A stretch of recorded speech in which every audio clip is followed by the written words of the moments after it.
Giadíomh háirde Gaeilge gamer an seo, agus inniu tá mé ag deanú léirmheasa Pragmata, fís cluiche nua ó Capcom a bhí go leor díospaireacht deanta le linn an seachtaine seo thuaidh thart.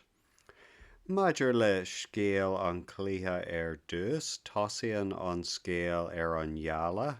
agus is tosa hiú spásara a bhí ag obair an ngeala.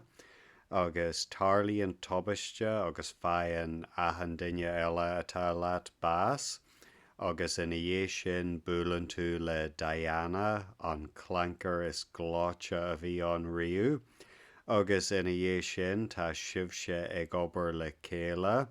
ag deanú ceach le an intlecht siarga atá i gceannas an ngeala. Bhí dhearrod an gur bhrealam leis an cluiche seo go háirithe, gus an céad rud ná an córas córach, agus tá sé sin uathúil fad mar tá tú ag hacáil le Diana agus ag scialú le hiú ag an am céanna,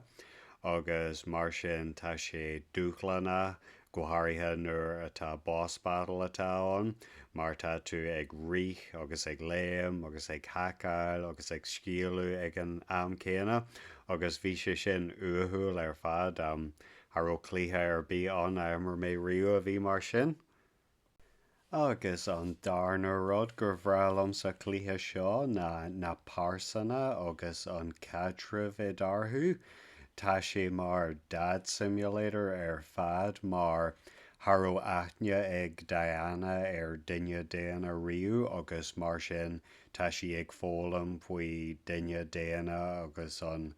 dóin nó an gala beidir den céadúr, agus mar sin is even an cadrih sin a eiceil, agus faoi dhearú an cluiche is gra leat na pásanna seo, agus tá sé scríofa go maifa dú den cadrih sin. Agus maidir lena pásanna fásta rud amháin eile gur bhain mé soltas taobh an mhuit den cluiche, ná gur thur an cluiche seo isteach go mór na hamadáin frí giniúnach, mar bhí siad ag garan faoin dad simulator mar bhí sé, agus bhí sé cógranmhar ag arg na tuairimí amadeacha a bhí acu.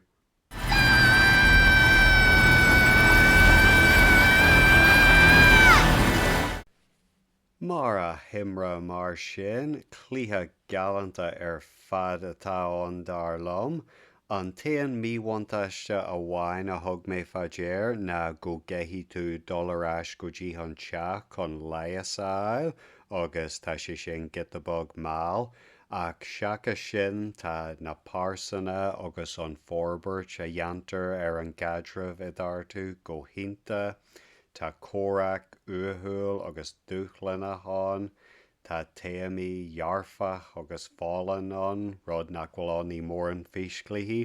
agus nó mar a luí mé chuir sé farrag na daoine uafasa searamh chomh maith, agus bhí sé sin go hinnta le feiceáil. Mar sin tá rud an sa cluiche seo de aithin duine dar lom, más grath duine thu agus tá más agad do fir mar ceannas na cluinne agus is maith leat páistí a thosaint, bé crack ionta agad leis an cluiche seo,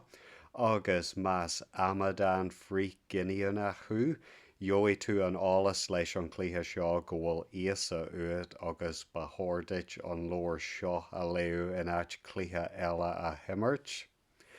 Mar sin don fís an seo go raibh míle maith thug I bheas a bheith ag arc a háirde, amór, slán.